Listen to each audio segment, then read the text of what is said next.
Eh bien bonjour à toutes et à tous et c'est un plaisir de vous retrouver aujourd'hui pour une nouvelle chronique de Fondamentalement Sport, l'émission dont vous avez l'habitude où on parle des problèmes sociétaux, politiques et tout ce qui tourne autour du sport. Et aujourd'hui j'avais envie de vous parler rugby. En effet, comme vous le savez, la tournée de novembre va avoir lieu à partir de ce week-end avec l'équipe de France. Les Bleus qui affrontent les All Blacks dans un premier temps ce samedi 11 avant d'affronter l'Afrique du Sud le 18. Puis le Japon, une semaine plus tard, le 25.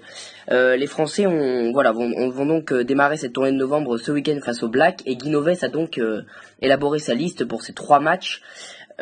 C'était une liste particulière à réaliser, en effet, puisque la Fédération française de rugby a exceptionnellement choisi de programmer un match intermédiaire qui aura lieu à Lyon, un deuxième match face aux All Blacks le 14, c'est-à-dire qu'en 3 jours, les Français affronteront 2 fois les All Blacks. A priori impossible pour un match de rugby à ce niveau-là.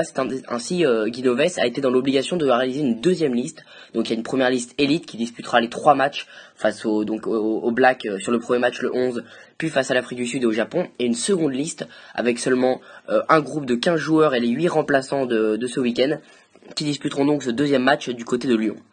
Et donc ce deuxième groupe va être fait notamment de remplaçants ou de jeunes joueurs qui vont avoir leur chance sur un match de cette intensité. Mais comme il a été expliqué et un peu deviné, ce match a plus une allure financière.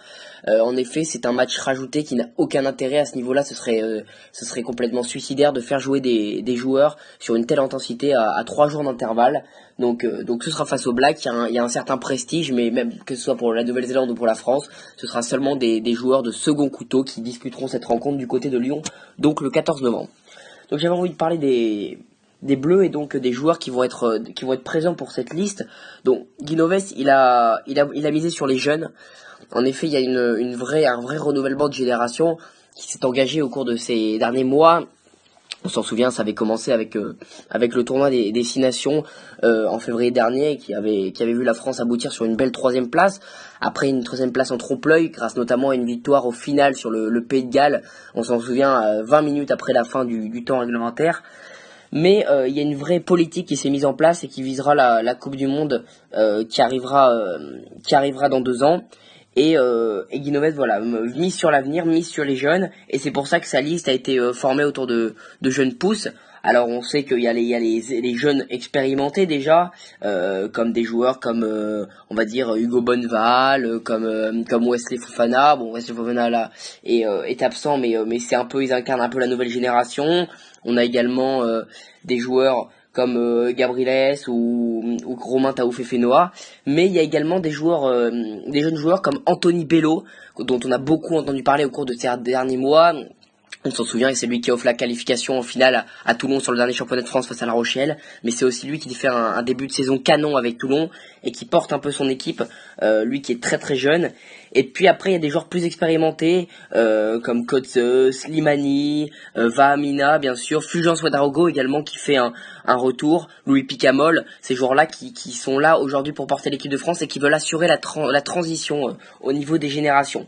Et puis il y a des revenants. On a vu également par exemple Mathieu Bastaro qui va faire son grand retour avec les Bleus, lui qui a fait un début de saison canon aussi à côté de Mahanonou sur le poste de centre.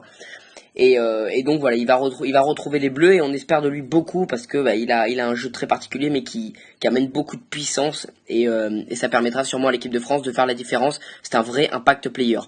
Et puis on sait qu'il y a beaucoup de blessés ou d'absents sur cette liste parce que il y a eu des blessures ce dernier temps.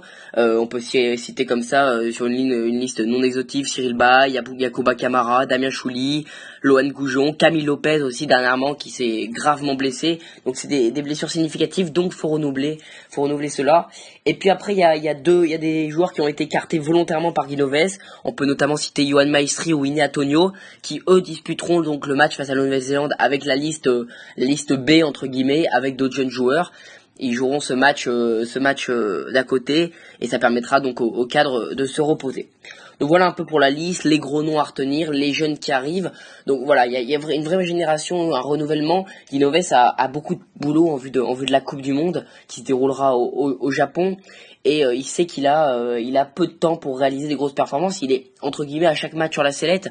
On sait que même s'ils finissent troisième du tournoi destination avec une défaite face au Pays de Galles, ça va être une toute autre valeur. On finissait cinquième. Enfin, il y a une vraie importance de ces matchs. Alors on sait que c'est les tournées de novembre, c'est le début de saison, les joueurs sont ont un peu encore du mal. Bon, il y a eu les premiers matchs de Coupe d'Europe, mais c'est encore compliqué de complètement juger le niveau des Bleus. Mais il y a 3 matchs d'une importance capitale avec 2 sommets internationaux face à la Nouvelle-Zélande et l'Afrique du Sud qui se sont rencontrés il y a encore peu de temps sur le Four Nations.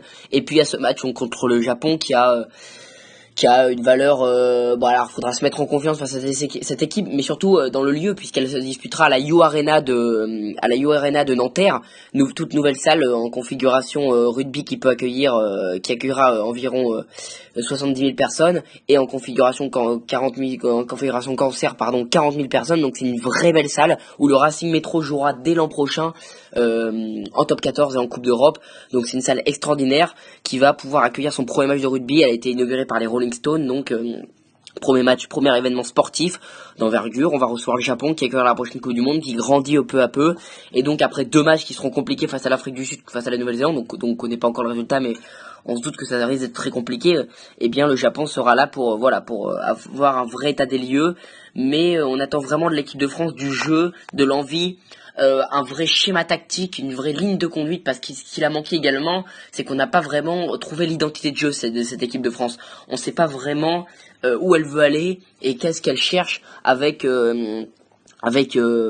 ces joueurs-là. Donc Guinoves a tout intérêt à trouver un schéma tactique autour de joueurs cadres, bien sûr. Alors il y a les joueurs qui changent. On sait que les blessures, les absences, les mauvaises performances entraînent des changements en équipe de France, mais il est important de trouver une vraie trame qui nous permettra au mieux de faire valoir nos qualités. On sait on a des joueurs très puissants et techniques aussi, et c'est important de mettre en valeur ça pour pouvoir au mieux contrer les Blacks et l'Afrique du Sud, même si on sait que les Blacks et même l'Afrique du Sud arriveront en favori du côté du Stade de France. Donc voilà pour cette petite chronique, j'avais envie de revenir sur ça. C'est vrai qu'on n'avait pas parlé beaucoup de rugby et c'était l'occasion. On aura encore l'occasion d'en reparler bien sûr, hein, parce que peut-être pour faire un débrief de ces 3 matchs qui risquent d'être très importants, capital pour l'avenir de l'équipe de France. L'équipe de France de rugby reste une équipe de très haut niveau, très compétitive au niveau international, mais elle a besoin de trouver ses valeurs pour arriver à réussir dans les années futures. Donc voilà pour cette chronique de Fondamentalement Sport, c'était un plaisir de vous la présenter, et puis nous on se retrouve très bientôt. Allez, salut à tous.